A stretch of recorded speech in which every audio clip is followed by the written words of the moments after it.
Baik, assalamualaikum warahmatullahi wabarakatuh. Kita akan melanjutkan ya materi kuliah kita untuk hukum acara Pitun selanjutnya, yaitu terkait dengan upaya administratif. Ya, jadi akan saya jelaskan dulu tahapan-tahapan proses berperkara di PITUN itu dibagi menjadi dua.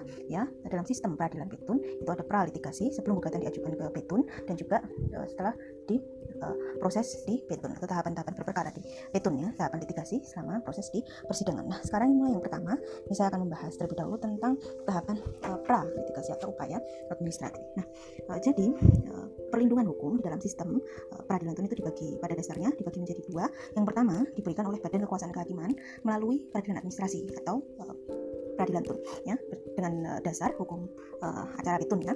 Kemudian yang kedua adalah bentuk perlindungan hukum yang diberikan oleh badan atau instansi di lingkungan internal pemerintahan sendiri. Nah, inilah yang disebut sebagai upaya administratif, baik itu melalui prosedur keberatan maupun banding administrasi. Nah, ini dilaksanakan juga dasar hukumnya ada di Undang-Undang Pitun dan juga Undang-Undang Administrasi Pemerintahan. Nanti kita akan lihat bedanya pengaturan upaya administratif di Undang-Undang Pratun ya, dan juga pasca lahirnya Undang-Undang Administrasi Pemerintahan. Nah, jadi diberikan menjadi dua sistem peradilan tun. Karena apa? Karena meskipun upaya administratif ini yang diselesaikan di ranah internal lingkungan instansi pemerintahan ini bukan termasuk dalam sarana yudisial, namun itu termasuk dalam lingkup atau bagian dari sistem peradilan administrasi ya. Jadi dibagi menjadi dua tadi seperti yang sudah saya jelaskan. Perlindungan hukum dalam sistem peradilan Pitun itu dibagi menjadi dua ya. Yang pertama dilaksanakan oleh Pitun atau peradilan tata usaha negara. Nah, ini dilakukan oleh hakim peradilan administrasi di Pitun. Kemudian yang kedua adalah upaya administratif. Nah, ini diselesaikan di lingkungan internal pemerintahan. Bisa diselesaikan oleh pejabat yang mengeluarkan keputusan yang bersangkutan, bisa diselesaikan oleh atasan pejabat yang memutus perkara yang dikeluarkan yang mengakibatkan kerugian bagi warga masyarakat. Nanti kita akan lihat pengaturannya lebih lanjut baik di dalam Undang-Undang Pratun maupun Undang-Undang Administrasi Pemerintahan. Nah, jadi pada umumnya sengketa di Pratun itu biasanya adalah merupakan kelanjutan ya. Lanjutan apa? Kelanjutan proses dari sengketa hukum yang ada sebelumnya yang sudah dilakukan pemeriksaan di ranah lingkungan internal pemerintahan. Melalui apa? Melalui sarana upaya administratif tadi yang terdiri dari ada dua ya, yaitu prosedur keberatan dan juga banding administratif. Nah, inilah yang membedakan ya proses berperkara di Pitun dengan proses berperkara misalnya dalam ranah pidana maupun ranah perdata. Nah, selanjutnya istilah upaya administratif ini sebenarnya sudah diatur ya dalam pasal 48 Undang-Undang Pratun dengan peristilaan-peristilaan lain, misalnya administratif birok atau kuasi resprah atau peradilan administrasi semu. Nah, sebenarnya juga upaya administratif ini sudah sejak awal ya itu berkembang dalam sejarah hukum di Indonesia jauh sebelum sejarah peradilan administrasi. Nah, ini upaya administrasi ini sudah ada, yaitu salah satunya itu ada di dalam penyelesaian sengketa pajak ya pada zaman dulu. Sejarah pengadilan pajak itu sebelum didirikannya pengadilan tersebut itu sebelumnya sudah ada lembaga kuasi peradilan administrasi ya yang bentuk MPP, Majelis Pertimbangan Pajak. Nah, ini digunakan untuk menyelesaikan beberapa jenis sengketa administratif ya. Jadi selain ditangani oleh hakim perdata, juga ditangani oleh lembaga kuasi peradilan administratif yang bernama MPP atau Majelis Pertimbangan Pajak berdasarkan Undang-Undang Nomor 14 Tahun 97. Nah, kemudian digantikan MPP ini dengan Badan Penyelesaian Sengketa Pajak atau BPSP yang kemudian terakhir itu baru dibentuk melalui Pengadilan Pajak dengan landasan hukum Undang-Undang Nomor 14 Tahun 2002 tentang Pengadilan Pajak. Nah, itu ya. Jadi upaya administratif sebenarnya sudah sejak dulu diatur dalam sistem hukum di Indonesia. Nah, upaya administratif ini tidak hanya ada di Indonesia saja. Kalau kita bandingkan dengan beberapa negara, misalnya di negara Prancis itu juga sama, ada yang dinamakan upaya recourse administratif. Artinya, jika seseorang atau warga negara itu tidak puas atau tidak senang dengan keluarnya keputusannya yang misalnya bertentangan dengan kelayakan atau merugikan kepentingannya, nah itu bisa juga diajukan permohonan dalam bentuk keluhan maupun tuntutan yang ditujukannya bukan kepada badan peradilan administrasi tetapi kepada pejabat administrasi yang mengeluarkan keputusan tersebut. Nah, di dalam literatur hukum administrasi, upaya administrasi ini ya, upaya administratif yang terdiri terbagi menjadi dua, keberatan dan banding administratif. Nah, secara formal kategoris, ya, keberatan itu diartikan sebagai penyelesaian sengketa yang dilakukan sendiri oleh badan atau pejabat tun yang mengeluarkan keputusan tersebut. Sedangkan ya, badan administratif itu adalah penyelesaian sengketa yang dilakukan oleh instansi atasan atau instansi lain dari instansi yang mengeluarkan keputusan yang bersangkutan. Jadi berjenjang ya, jika keberatan itu tadi ditujukan kepada badan atau pejabat administrasi pemerintahan yang mengeluarkan keputusan atau tindakan. Nah, sedangkan banding administratif itu ditujukan pada atasan, di atasan badan tadi yang memiliki wewenang untuk menyelesaikan keberatan. Nah, selanjutnya terkait dengan bagaimana perbedaannya pengaturan upaya administratif ini kalau kita bandingkan di dalam pengaturan Undang-Undang Administrasi Pemerintahan dan juga Undang-Undang Pratun.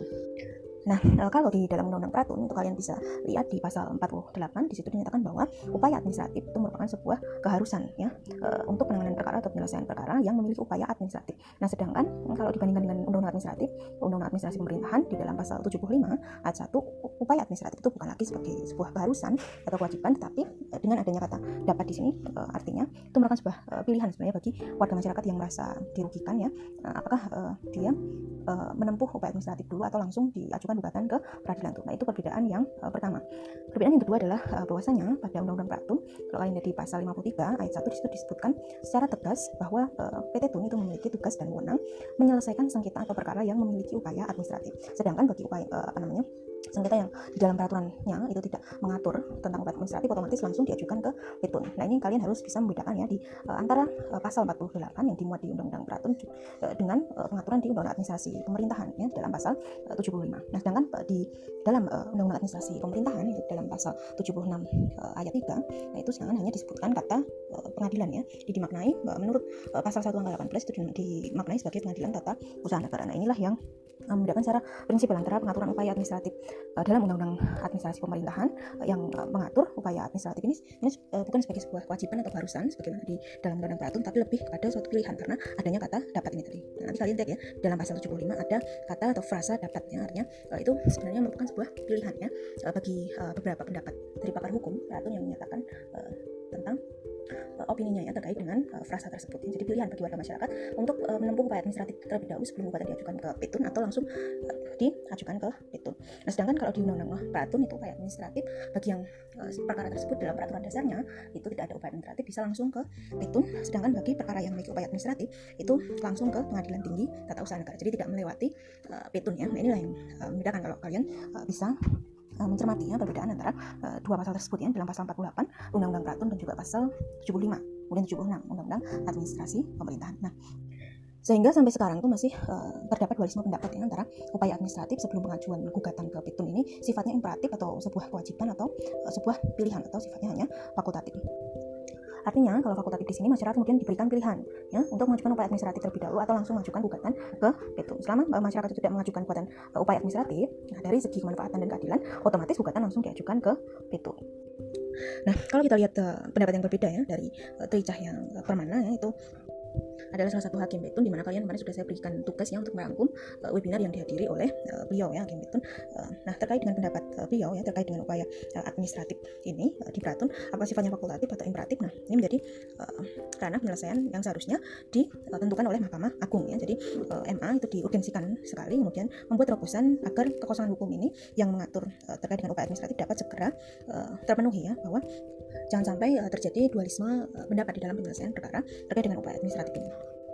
Nah, kalau kita tarik garis merah ya terkait dengan upaya administratif ini, otomatis ya terkait dengan keputusan maupun tindakan yang sebelumnya sudah diperiksa maupun diputus melalui upaya banding administratif ini menjadi kewenangan dari Pengadilan Tata Usaha Negara. Nah, ini berbeda ya dengan sebelum dikeluarkan Undang-Undang Administrasi Pemerintahan, bahwa kalau dulu PT Tun itu yang berwenang sebagai pengadilan tingkat pertama di dalam mengadili objek sengketa yang sebelumnya sudah diputus melalui prosedur banding administratif. Tapi pasal Undang-Undang Administrasi Pemerintahan, otomatis kewenangannya beralih dari PT Tun ke Petun. Jadi semua hasil dari keberatan maupun banding administratif, pemrosesan selanjutnya di tahap persidangan itu adalah semuanya diselesaikan oleh Petun. Nah, harmonisasi seperti ini ya, atau kebijakan seperti ini yang seharusnya direvisi Undang-Undang Administrasi Pemerintahan setelahnya perlu untuk dimasukkan sebagai catatan bahwa pengaturan yang seyogyanya ya mengisi kekosongan hukum itu tidak selalu di dalam bentuk peraturan internal di lingkungan Mahkamah Agung dalam bentuk firman, tetapi juga harus dimuat di dalam Undang-Undang Administrasi Pemerintahan. Nah, sehingga banyak sekali pakar hukum Petun itu mengurgensikan ya untuk revisi Undang-Undang Pratun maupun Undang-Undang Administrasi Pemerintahan ke depan itu seharusnya memuat paling tidak tiga hal. Yang pertama adalah terkait dengan upaya administratif ya. Nah, ini terkait dengan wajib atau tidaknya menempuh terlebih dahulu upaya administratif. Kemudian yang kedua terkait dengan gugatan atas hasil upaya administratif ini, apakah diajukan ke Petun atau ke PT Tun.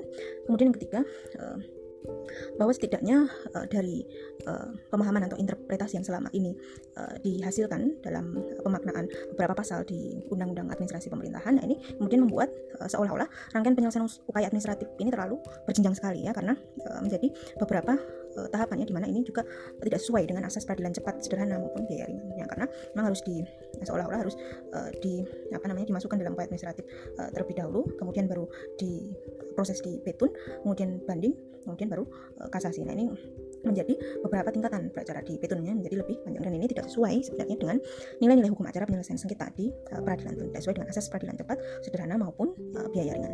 Sehingga ini yang perlu diperjelas dalam revisi Undang-Undang Tun maupun Undang-Undang Administrasi Pemerintahan berikutnya. Nah, itu terkait dengan upaya administratif pemerintahan. Jadi yang perlu digarisbawahi terkait dengan upaya administratif adalah ketentuan yang diatur di dalam Undang-Undang Administrasi Pemerintahan, Undang-Undang Nomor 30 Tahun 2014. Di situ diatur upaya administrasi ya di bab 10 kalau tidak salah, mulai dari pasal 75 sampai pasal 78. Di dalam pasal 75 di ayat 1 sekalian saya sebutkan ya. Kalian bisa memahami sendiri dari bunyi pasalnya ketika membuka undang-undang tersebut ya, bahwa di sini dinyatakan bahwa warga masyarakat yang dirugikan terhadap keputusan dan atau tindakan dapat mengajukan upaya administratif kepada pejabat yang menetapkan atau melakukan keputusan dan atau tindakan. Kemudian ayat 2 menyatakan upaya administratif itu yang dimaksud adalah keberatan dan banding. Nah, kalau kita kaji ya, bahwasanya yang tertuang di dalam pasal 75 ayat 1 dan ayat 2 Undang-Undang Administrasi Pemerintahan itu telah sesuai ya dengan penjelasan pasal 48 Undang-Undang Petun. Bahwa petun di sini dia memperoleh kewenangan baru ya, yakni sengketa tun dengan objek sengketa berupa tindakan administrasi pemerintah. Selain itu juga dia berwenang yang tadinya kalau suatu perkara itu sudah diperiksa melalui banding administratif itu sebelumnya, kemudian kalau masih tidak puas ya itu langsung ke petun.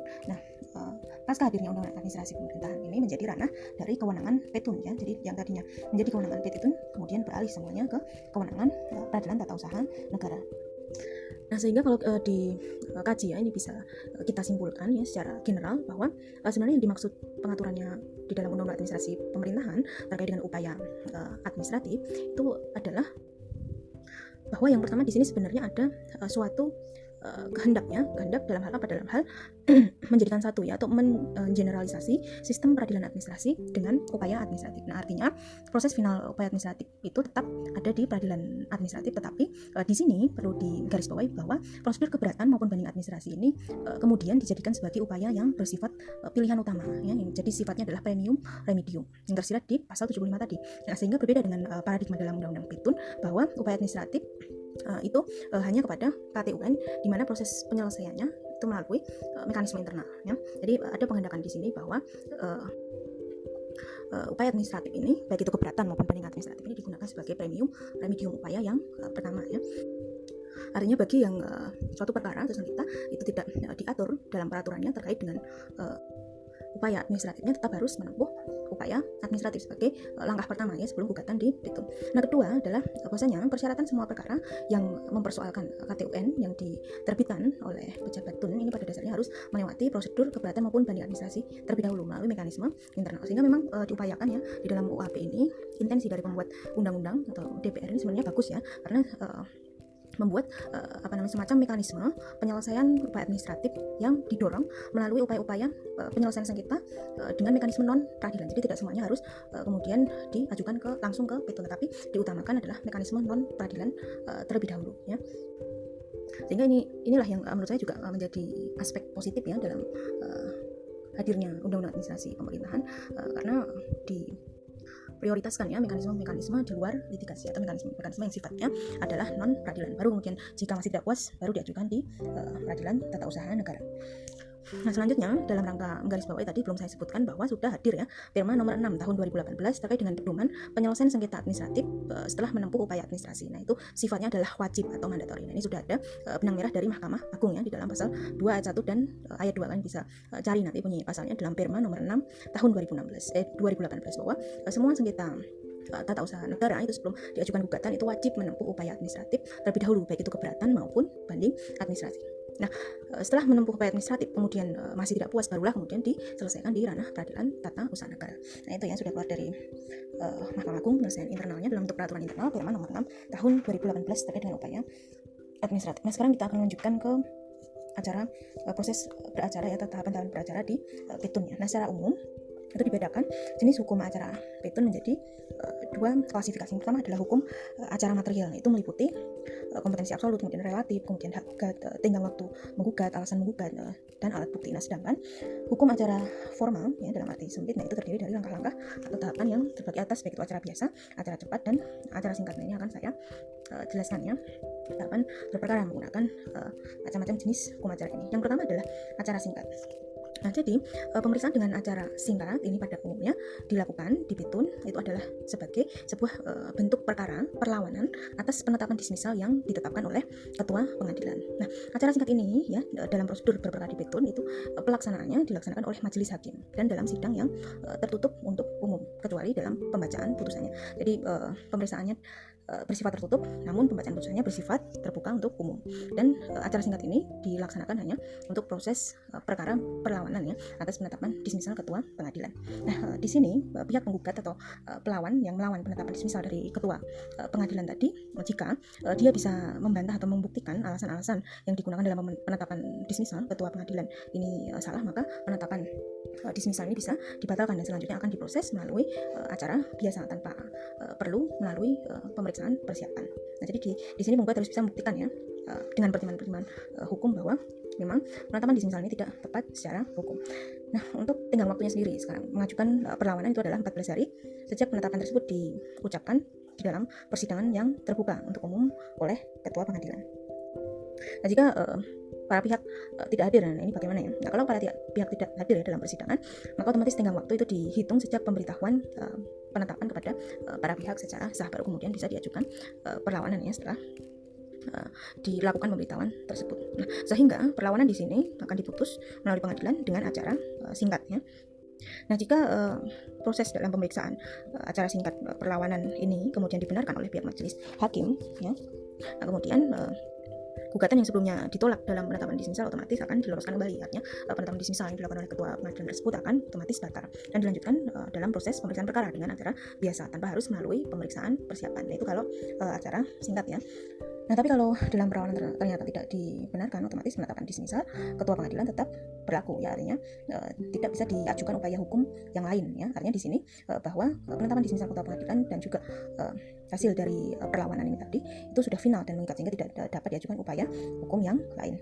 Nah, terkait dengan bagaimana pemeriksaan persidangan dengan acara singkat itu setidaknya harus memuat beberapa hal. Yang pertama adalah di mana pemeriksaan terhadap perlawanan atas penetapan tersebut tidak sampai memeriksa materi gugatannya ya, jadi tidak sampai ke pokok perkara, tidak sampai pada bukti, saksi maupun gugatan maupun jawaban gugatan dan lain sebagainya. Nah, kemudian baru kalau misalnya perlawanan tersebut diloloskan oleh majelis hakim yang memeriksa, dinyatakan benar, barulah kemudian dimulai pemeriksaan terhadap pokok perkara.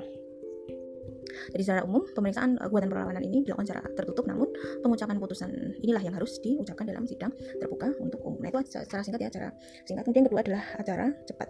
Nah, ini misalnya dalam sebuah perkara itu sudah dinyatakan lolos dismisal oleh ketua petun, namun penggugat sendiri di sini mengajukan permohonan agar pemeriksaannya dilakukan dengan acara cepat. Nah, itu dimungkinkan ya dengan harus dengan dasar-dasar yang dibenarkan, misalnya dengan dasar adanya kepentingan penggugat yang sangat mendesak atau adanya kepentingan yang urgent sekali atau memaksa, sehingga ketua petun ini berwenang ya atau wajib dalam jangka waktu 14 hari setelah permohonan dari penggugat ini diterima, nah wajib untuk kemudian mengeluarkan penetapan tentang dikabulkan atau tidaknya permohonan tersebut. Nah, terkait dengan penetapan yang dikeluarkan oleh ketua petun ya, permohonan acara cepat tadi itu tidak dapat dilakukan upaya hukum. Nah, jadi jika dikabulkan acara cepatnya, kemudian ketua petun segera menunjuk hakim tunggal untuk memeriksa perkara lebih lanjut. Namun kalau kemudian dalam permohonan acara cepat kemudian ditolak oleh ketua petun, nah itu tidak dibuatkan penetapan tersendiri, namun cukup dengan membuat penetapan selanjutnya terkait dengan penunjukan majelis hakim yang kemudian memeriksa perkara yang bersangkutan dengan acara biasa. Nah, otomatis kalau permohonan dari penggugat ini diterima, otomatis permohonan acara cepat kemudian dikabulkan ya. Nah, ini kemudian ditindaklanjuti misalnya dengan penetapan ketua petun tentang penunjukan hakim tunggal, kemudian selambat-lambatnya dalam waktu 7 hari setelah dikeluarkan penetapan ketua petun tersebut, dan hakim tunggal segera mempersiapkan kapan ini sidangnya tanpa perlu tanpa perlu berada di pemeriksaan persiapan, jadi langsung memeriksa perkara. Jadi pemeriksaan persiapan ini dilewati ya di dalam acara cepat. Kemudian selanjutnya adalah acara biasa. Nah, acara biasa ini dimulai setelah pemeriksaan persiapan ya. Jadi setelah pemeriksaan persiapan dan gugatan penggugat ini sudah diperbaiki dan dianggap layak untuk disidangkan, kemudian hakim segera menetapkan kapan hari persidangan yang tepatnya. Jadi kemudian ditetapkan hari persidangan yang terbuka untuk umum, kemudian dimulai pemeriksaan perkaranya mulai dari pembacaan gugatan, jawaban gugatan, replik duplik, pembuktian, kesimpulan sampai pada tahapan pembacaan putusan. Nah, itu terkait dengan acara biasa. Langsung saja kemudian tahap litigasi yang selanjutnya adalah proses dismisal ya. Nah, proses dismisal ini seringkali disebut juga dengan rapat permusyawaratan. Tapi secara general atau secara umum, proses dismisal ini adalah sebuah proses ya penelitian yuridis, bisa dikatakan seperti itu, yang dilakukan oleh ketua pengadilan terhadap gugatan yang didaftarkan. Apakah gugatan ini kemudian dipertimbangkan dapat diterima atau dapat diproses lebih lanjut, atau sebaliknya kemudian tidak dapat diterima karena kurangnya atau tidak terpenuhnya beberapa prasyarat yang ditentukan berdasarkan pasal 62 Undang-Undang Peraturan. Kalian bisa lihat sendiri ketentuannya di pasal 62. Nah, terkait dengan proses dismisal ini dilakukan oleh ketua pengadilan dalam hal memutus apakah gugatan ini diterima atau tidak ya. Sehingga di dalam proses dismisal ini belum sampai ke tahap pemrosesan atau tahap pemeriksaan perkara, sehingga majelis hakim belum dibentuk pada saat proses dismisal. Nah, jika gugatan dinyatakan tidak dapat diterima oleh ketua pengadilan, artinya tidak lolos dismisal, nah maka ketua pengadilan kemudian menetapkan dalam penetapan dismisal bahwa ini tidak lolos secara dismisal. Kemudian dalam waktu 14 hari penggugat bisa mengajukan perlawanan atau VRZ ya, dalam waktu 14 hari terhitung sejak ketua pengadilan mengucapkan penetapan di hadapan kedua belah pihak. Nah, selanjutnya baru jika ada perlawanan baru diperiksa dengan acara singkat. Nah, seperti yang saya jelaskan tadi, kalau kemudian penetapan tersebut diterima, otomatis penetapan ketua pengadilan tentang tidak lolos dismisal dibatalkan dan kemudian akan diperiksa lebih lanjut dengan acara biasa. Nah, sebaliknya jika VRZ ini ditolak oleh majelis hakim, pada akhirnya tidak ada lagi upaya hukum yang dapat ditempuh oleh penggugat, baik itu upaya hukum biasa maupun upaya hukum luar biasa. Namun kemungkinan bisa dia mengajukan gugatan baru ya, jadi membuat gugatan baru sehingga di luar dari mengajukan upaya hukum terhadap VRZ tadi yang sudah ditolak oleh ditolak oleh majelis hakim yang memeriksa dengan acara singkat tadi. Nah, sebelum mengeluarkan penetapan dismisal, itu ketua pengadilan juga membuka posibilitas ya, dan juga dimungkinkan untuk memanggil dan mendengar keterangan para pihak ya. Jadi tidak langsung kemudian mengeluarkan penetapan dismisal karena kurangnya persyaratan dalam pasal 62, tetapi juga didahului dengan pemanggilan dan juga mendengar keterangan para pihak. Nah, secara umumnya suatu gugatan itu kemudian tidak lolos dismisal, tidak diterima, itu kalau kalian lihat ketentuan di pasal 62 Undang-Undang Peratun, itu bisa karena beberapa hal ya. Misalnya yang pertama adalah karena pokok gugatan itu nyata-nyata tidak masuk dalam wewenang pengadilan, jadi salah kompetensi ya, salah kompetensi absolutnya itu bisa menjadi syarat ya untuk tidak diloloskannya gugatan ini di dalam penetapan dismisal.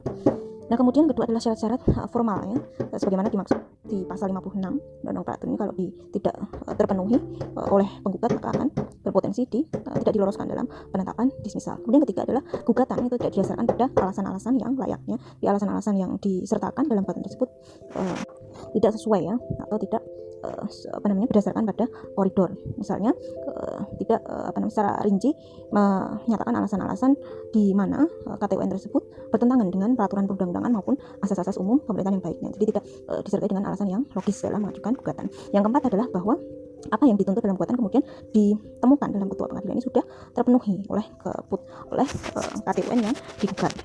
Nah, misalnya di dalam ajuan gugatan ini atau misalnya dalam permohonan ya, misalnya sudah dijawab oleh pejabat yang bersangkutan. Nah, bisa tidak diloloskan dismisal, atau sebenarnya dari KTUN yang disengketakan ini tidak merugikan atau tidak tumpang tindih misalnya dengan lokasi tanah yang dimiliki oleh penggugat. Nah, bisa dijadikan sebagai alasan ya, tidak diloloskannya gugatan tersebut dalam penetapan dismisal. Kemudian yang kelima adalah gugatan sudah daluarsa. Mengajukan gugatan ini juga merupakan salah satu hal ya, yang bisa membuat gugatan itu tidak diloloskan dalam proses dismisal. Yang selanjutnya adalah pemeriksaan persiapan. Nah, pemeriksaan persiapan ini tidak ditemukan ya kalau di dalam proses perkara di pidana maupun ranah perdata, namun di MK ini juga diadopsi, namun bukan pemeriksaan persiapan, tapi namanya adalah pemeriksaan pendahuluan. Nah, pemeriksaan persiapan di Peratun ini sifatnya adalah tertutup ya. Walaupun tertutup ini kemudian tidak bisa diterapkan secara mutlak ya. Jadi misalnya diperlukan kemudian sidang pemeriksaan setempat ya, misalnya dalam kasus tumpang tindih sertifikat hak atas tanah, nah itu dimungkinkan pemeriksaan persiapan digelar secara terbuka. Nah, tujuan atau maksudnya dilakukan pemeriksaan persiapan ya, sebelum kemudian diperiksa pokok perkaranya ini adalah dalam rangka tujuannya itu adalah dalam rangka memberikan saran perbaikan terhadap surat gugatan yang diajukan oleh penggugat ini tadi untuk dapat dilengkapi data-data apa saja yang diperlukan dalam rangka surat gugatan tersebut kemudian disempurnakan. Nah, selain daripada itu, fungsi dari atau maksud dari dilaksanakan pemeriksaan persiapan ini tadi adalah dalam rangka meminta penjelasan kepada badan atau pejabat tun kaitannya dengan terbitnya KTUN atau tindakan tun yang dijadikan sebagai objek sengketa. Misalnya izin usaha atau izin lingkungan yang dikeluarkan kepada badan hukum tertentu. Nah, maka di sini si pihak yang mengeluarkan izin ini, misalnya kepala daerah ya, atau gubernur atau bupati atau wali kota yang mengeluarkan izin usaha atau izin lingkungan ini, berhak untuk dimintai keterangannya oleh majelis hakim ya, dimintai penjelasan ya terkait dengan objek yang disengketakan. Nah, Dilakukannya pemeriksaan persiapan ini dalam rangka adalah untuk menerapkan asas yang namanya kompensasi, ya, agar kedudukan penggugat dan tergugat yang selama ini diasumsikan itu pihak penggugat itu berada dalam posisi yang lebih lemah kemudian bisa diseimbangkan dengan asas kompensasi ini, termasuk dengan cara memberikan kemudahan-kemudahan bagi penggugat apa saja yang perlu disempurnakan dalam surat gugatan tersebut, kemudian data-data apa, bukti-bukti apa yang perlu dilampirkan, semuanya dilakukan dalam pemeriksaan persiapan, termasuk dalam saran yang diberikan oleh hakim terkait dengan formalitas gugatan penggugat itu yang kurang apa saja. Itu saran-saran perbaikan itu diberikan oleh pihak penggugat, misalnya dalam hal formalitas gugatan, ya, dalam pasal 56 Undang-Undang Peratur, misalnya kurang tempat dan tanggal dibuatnya surat gugatan, atau kurang nama atau alamat pengadilan tempat diajukannya gugatan, atau perihal pokok gugatan itu diberitahukan, ya, oleh hakim. Selain itu juga terkait dengan identitas penggugat maupun tergugat maupun objek yang disengketakan itu harus jelas, ya, nomor dan tanggal terbit keputusan yang diajukan gugatan atau disengketakan. Jika yang diajukan sebagai objek sengketa itu bukan berupa penetapan tertulis atau bukan bentuknya adalah KTUN, misalnya bentuknya adalah tindakan faktual, maka disitu juga harus diuraikan tindakan seperti apa yang dilakukan oleh pejabat pemerintahan, kemudian kapan dilakukan tindakan tersebut. Misalnya dilakukan tindakan pembongkaran, ya, yang sebelumnya sudah disertai surat pembongkaran lahan tertentu, maka disebutkan di situ termasuk juga kronologi atau peristiwa yang melatar belakangi diajukan gugatan tersebut. Jadi dituliskan di situ fundamentum petendi atau posita. Kemudian juga yang tidak kalah penting adalah bagian petitum atau petita yang dimohonkan penggugat untuk apakah harus diputuskan majelis hakim yang menangani perkara tersebut. Nah, untuk menentukan permohonan apa saja yang bisa diajukan oleh penggugat di dalam petitanya, tentu saja penggugat di sini harus mencermati secara seksama, ya, apa yang menjadi objek yang disengketakan. Nah, jika gugatannya itu mengacu, objek sengketanya mengacu pada ketentuan pasal 1 angka 9 Undang-Undang Peratun, ya, dalam bentuk KTUN tertulis biasa, maka posita petitum, ya, atau petitanya itu biasanya tidak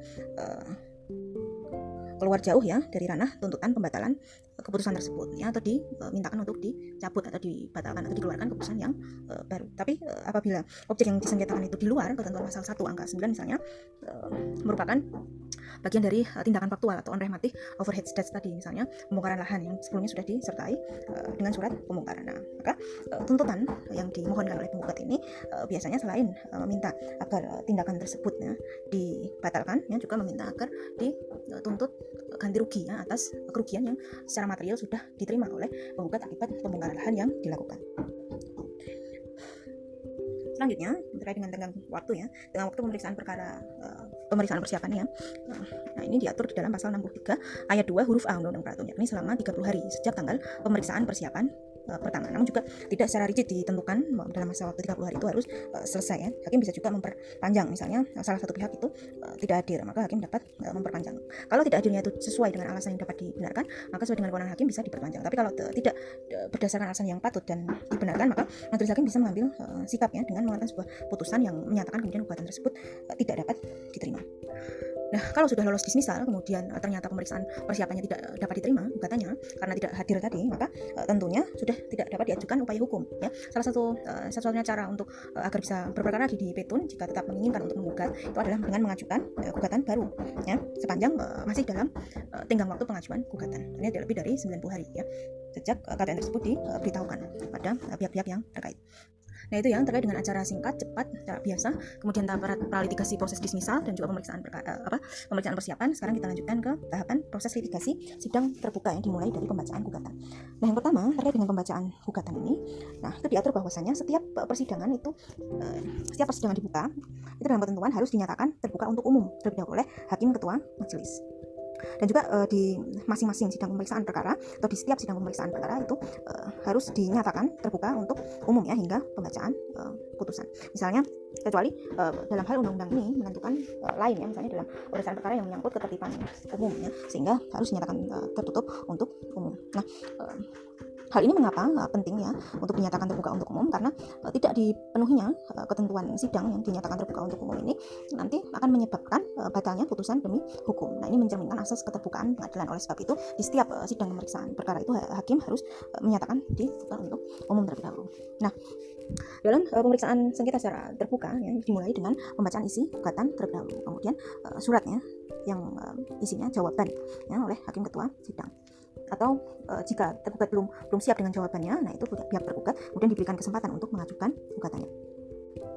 Jadi pada waktu pembacaan gugatan itu pihak tergugat sebenarnya sudah langsung dapat mengajukan jawabannya ya, baik atau tanpa eksepsi ya. Dan juga dinyatakan eksepsi juga ya, diikutkan di dalam pembacaan jawaban dari tergugatnya. Jadi bisa dimuat eksepsinya atau bisa diajukan eksepsi maupun bisa juga tidak diajukan eksepsi. Nah, jadi bisa juga dalam sekali pemeriksaan perkara atau sekali sidang dalam pembacaan gugatan itu kemudian langsung dijawab ya oleh pihak tergugat.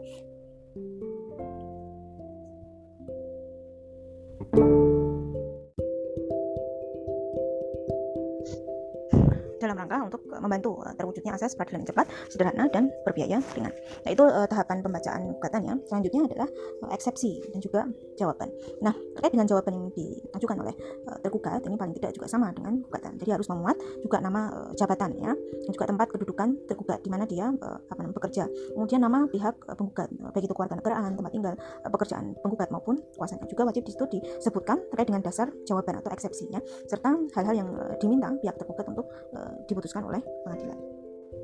Nah, bagaimana jika tergugatnya itu lebih dari seorang ya, atau kuasanya tidak hadir salah satu di persidangan tanpa alasan yang bisa dibenarkan ya, maka pemeriksaan perkara itu ditunda hingga sidang yang ditentukan oleh hakim ketua sidang. Jika kemudian tidak hadir dalam 2 kali sidang berturut-turut ya tanpa alasan yang dibenarkan, maka kemudian hakim ketua sidang dengan surat penetapannya kemudian meminta agar atasan tergugat ini kemudian memerintahkan kepada tergugat yang bersangkutan untuk hadir atau menanggapi gugatan. Jika kemudian lewat 2 bulan setelah dipanggil juga tidak hadir ya, namun jika tergugatnya tidak hadir tapi jawabannya itu ada, jawaban atas gugatan pihak penggugat itu dikirimkan, maka jawaban dan eksepsinya ini harus dipertimbangkan juga oleh majelis hakim ya, karena dianggap sebagai kehadiran. Jadi walaupun tidak hadir tapi kalau sudah menjawab itu dianggap sebagai kehadiran. Nah, itu yang kedua, eksepsi dan jawaban. Kemudian replik dan duplik.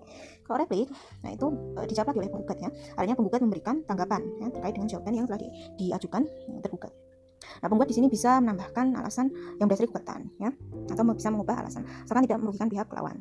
Kemudian setelah replik lantas diajukan dupliknya. Tergugat mengajukan duplik. Jadi tergugat kemudian menanggapi lagi replik yang sudah diajukan penggugat. Di sini juga tergugat bisa mengubah alasan atau menambah alasan yang menjadi dasar jawabannya asal tidak merugikan pihak lawan. Nah, biasanya setelah replik dan duplik ini isinya hanya bersifat repetisi ya, jadi diulang-ulang gugatan dan jawaban yang sudah diajukan sebelumnya. Nah, sehingga dalam proses pemeriksaan perkara tidak perlu lagi untuk menunda sidang agar replik dan duplik ini diselenggarakan dalam sidang yang berbeda. Namun jika bisa dilangsungkan dalam sidang yang sama, bisa juga replik dan duplik ini kemudian sifatnya hanya secara lisan saja disampaikan ya, yang artinya secara hukum bahwa pihak penggugat dan tergugat tetap pada dalil-dalil gugatan maupun jawaban. Jadi tidak perlu menunda sidang lagi ya, sesuai dengan asas peradilan yang cepat, sederhana, dan biaya ringan. Nah, selanjutnya adalah tahapan pembuktian ya. Tahapan pembuktian baru kemudian setelah pembuktian adalah konklusi atau kesimpulan, dimana masing-masing pihak ini berpendapat yang terakhirnya, kesimpulan terakhirnya mana-mana saja yang kemudian diakui oleh pihak lawan atau mana-mana saja yang belum diakui ya. Nah, itu diajukan oleh masing-masing dari masing-masing pihak ya, secara sepihak. Baru kemudian setelah konklusi atau kesimpulan ini kemudian dilanjutkan dengan pembacaan putusan oleh majelis hakim. Dan sebelum konklusi atau kesimpulan itu tadi saya sebutkan ada proses pembuktian ya, hukum pembuktian. Nah, selama pemeriksaan persiapan ini berlangsung, nah para pihak dimungkinkan sudah menyerahkan apa yang dinamakan prabukti ya. Kalau dalam pemeriksaan perkara itu ada ketentuan bahwa pihak majelis hakim itu wajib memberikan saran perbaikan atau nasihat kepada penggugat untuk memperbaiki gugatan dan melengkapinya dengan data. Nah, data di sini itu adalah kata lain dari prabukti, atau si pihak penggugat itu bisa menyerahkan bukti-buktinya dalam selama pemeriksaan perkara berlangsung ya, untuk diserahkan pada majelis hakim. Nah, secara umum di dalam pasal 100 Undang-Undang Peratun itu alat bukti ditentukan ya berdasarkan 5 alat bukti. Yang pertama adalah surat atau tulisan, kemudian keterangan ahli, kemudian keterangan saksi, kemudian pengakuan para pihak, dan juga pengetahuan hakim. Nah, namun ketentuan tersebut diperlebar ya dengan adanya perkembangan aturan penyelenggaraan administrasi pemerintahan yang sekarang ini seperti yang sudah saya jelaskan tadi ya, sudah berkembang arahnya ke online ya, segalanya memakai ya, termasuk dalam penyelenggaraan pemerintahan ini dikembangkan konsep e-government atau e-service, sehingga tidak hanya diatur mengenai keputusan tertulis saja, tapi juga keputusan berbentuk elektronis ya. Jadi informasi maupun dokumen elektronis ini juga bisa dijadikan sebagai salah satu alat bukti dalam pemeriksaan di Peratun ya, walaupun kalau kita lihat peraturannya itu masih bersifat sektoral ya, misalnya dimuat dalam Perma nomor 4 tahun 2015 tentang informasi atau dokumen elektronis sebagai alat bukti, atau juga banyak dimuat di Undang-Undang ITE ya, Undang-Undang nomor 11 tahun 2008 ya, bahwasanya informasi elektronik maupun dokumen elektronik itu adalah merupakan perluasan dari alat bukti yang sah ya, dan sesuai dengan hukum acara yang berlaku di Indonesia. Nah, kemudian jenis alat bukti ya, ini ada yang pertama adalah alat bukti surat. Kemudian yang kedua ada ahli ya. Keterangan ahli di sini itu berdasarkan pasal 102 Undang-Undang Peratun itu merupakan pendapat orang yang diberikan di bawah sumpah dalam persidangan terkait dengan hal yang diketahui berdasarkan pengalaman atau pengetahuannya. Nah, kehadiran ahli ini bisa diajukan oleh pihak yang terkait baik dari pihak penggugat maupun tergugat, bisa juga diajukan dari hakim karena jabatannya. Nah, keterangan beberapa ahli dalam memberikan informasi atau keterangan bisa dikuatkan dengan surat maupun tulisan atau sumpah atau janji sepanjang sesuai dengan pengetahuan atau pengalamannya. Nah, sehingga misalnya dalam kasus kasus perkara tertentu ya, misalnya lingkungan ya, bisa dihadirkan ahli-ahli yang kompeten ya, atau yang memiliki kapabilitas terkait dengan wawasan lingkungan hidup, misalnya diundang ahli pencemaran lingkungan hidup. Nah, sehingga khusus dalam perkara lingkungan hidup yang diselesaikan di Petun, nah itu kriteria ahli itu sudah dirinci ya, diatur dalam KMA, Keputusan Mahkamah Agung nomor 36 KMA 2013 ya, tentang pemberlakuan pedoman penanganan perkara lingkungan hidup. Jadi saksi ahli, keterangan ahli yang masuk di dalam salah satu alat bukti, itu persyaratannya yang pertama adalah dia harus memiliki disiplin ilmu ya, sesuai dengan perkara yang dibuktikan melalui ijazah minimal S2 atau mendapat pengakuan masyarakat sebagai ahli. Yang kedua adalah pernah membuat karya ilmiah atau penelitian yang relevan. Kemudian yang ketiga, aktif dalam seminar. Ini dicantumkan dalam CV atau kurikulum vitae atau daftar riwayat hidup dan penunjukan ahli oleh hakim. Nah, sehingga bisa dimintakan pengajuan ahli ini baik dari kedua belah pihak maupun dari hakim sendiri. Itu yang kedua tentang ahli. Kemudian yang ketiga adalah terkait dengan keterangan saksi. Nah, keterangan saksi ini pada dasarnya tidak semua orang bisa menjadi saksi ya. Namun setiap orang itu pada prinsipnya memiliki kewajiban dalam memberikan kesaksian jika dibutuhkan pengadilan. Sama juga dengan ahli tadi, permintaan keterangan saksi ini bisa dari inisiatif salah satu pihak, baik itu penggugat maupun tergugat, juga bisa juga dari hakim karena jabatannya. Nah, saksi yang dihadirkan ke persidangan ini harus memenuhi terlebih dahulu syarat formil dan material. Syarat formil itu sebagaimana diatur di pasal 88 Undang-Undang Peratun ya, terkait dengan beberapa pihak yang tidak diperbolehkan untuk didengar keterangannya sebagai saksi. Misalnya keluarga darah atau semenda menurut garis keturunan lurus ke atas maupun ke bawah hingga derajat kedua dari pihak yang bersenjata. Yang kedua, istri atau suami salah satu pihak yang bersangkutan meskipun sudah cerai ya. Kemudian yang ketiga ada anak yang belum berusia 17 tahun. Kemudian orang sakit ingatan. Itu merupakan syarat formil beberapa pihak yang tidak diperbolehkan sebagai saksi untuk didengar keterangannya. Nah, selain syarat formil juga ada syarat material bahwa keterangan saksi itu harus sumbernya dari apa yang dilihat, apa yang didengar, dan apa yang dirasakan sendiri. Sehingga tiap-tiap kesaksian itu wajibnya harus disertai sebab-sebabnya pengetahuan saksi tersebut. Nah, sehingga kalau keterangan itu berdasarkan pada akal ya, misalnya saksi tersebut mendasarkan informasi atau keterangannya pada pendapat atau dugaan atau analisis ya, atau kesimpulan yang ia simpulkan sendiri berdasarkan logika. Nah, itu bukanlah merupakan kesaksian yang dapat digunakan dalam pembuktian ya, karena pada dasarnya keterangan saksi itu yang benar harus atas dasar apa yang dia alami sendiri, dia lihat sendiri, dia dengar sendiri, dia rasakan sendiri. Nah, kemudian dalam hukum Peratun juga tidak diperbolehkan ya hanya seorang saksi saja ya, tanpa dukungan alat bukti lain yang kemudian dipercaya di dalam pendalilan sebagai dasar untuk pembuktian dalil gugatan atau unus testis. Dia harus didukung dengan alat bukti yang lain. Nah, itu terkait dengan keterangan saksi ya. Kemudian yang keempat adalah terkait dengan pengakuan para pihak ya. Jadi para pihak itu bisa untuk melakukan pengakuan sebagai alat bukti. Dan dalam konteks hukum acara Peratun, sebenarnya kedudukan alat bukti pengakuan itu bergantung sekali pada diskresi hakimnya, terkait juga dengan alat bukti pengetahuan hakim yang sama-sama sifatnya adalah indirect evidence atau bukti yang secara tidak langsung. Berbeda dengan alat bukti surat dan saksi tadi, sifatnya adalah direct evidence. Artinya secara fisik itu oleh pihak yang berkepentingan bisa diajukan ya, karena memang memiliki bukti fisik secara nyata baik dalam bentuk maupun penyampaiannya di depan persidangan, benar-benar dilakukan secara konkret ya. Nah, kalau bedanya dengan indirect evidence ini, baik itu pengakuan para pihak maupun pengetahuan para hakim, itu merupakan alat bukti yang sebenarnya tidak langsung ya, karena diajukan tidak bersifat fisik tapi diperoleh sebagai kesimpulan atau proses penilaian dari peristiwa yang terjadi di persidangan. Sehingga dari tingkat gradasi kekuatannya itu masih sangat kuat surat alat bukti yang sifatnya direct evidence ya, yang meliputi surat maupun tulisan tadi.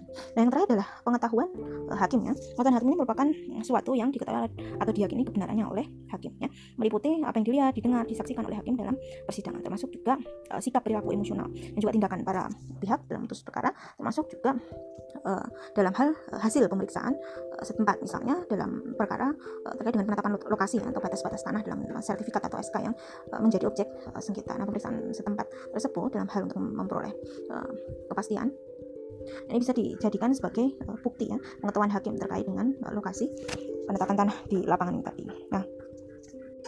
Nah itu ya. Namun misalnya pengetahuan hakim tentang pihak-pihak yang berperkara, misalnya di luar persidangan itu terkait dengan pihak yang berperkara, misalnya tergugat itu merupakan kawan lama si hakim ya, terkait dengan jumlah anak-anaknya, kemudian anak-anaknya itu berjenis kelamin apa saja. Nah itu tidak merupakan dalam ranah pengetahuan hakim lagi, tetapi itu bukan merupakan pengetahuan hakim yang bisa dijadikan sebagai alat bukti di dalam proses pembuktian di petun ya. Jadi itu merupakan pengetahuan hakim yang sifatnya pribadi ya, dan tidak bisa dijadikan sebagai alat bukti. Nah, itu sedikit tentang pengetahuan hukum ya, dan alat-alat bukti yang lain yang digunakan di dalam proses pembuktian di dalam hukum acara petun. Nah mungkin ini dulu ya materi kita, mungkin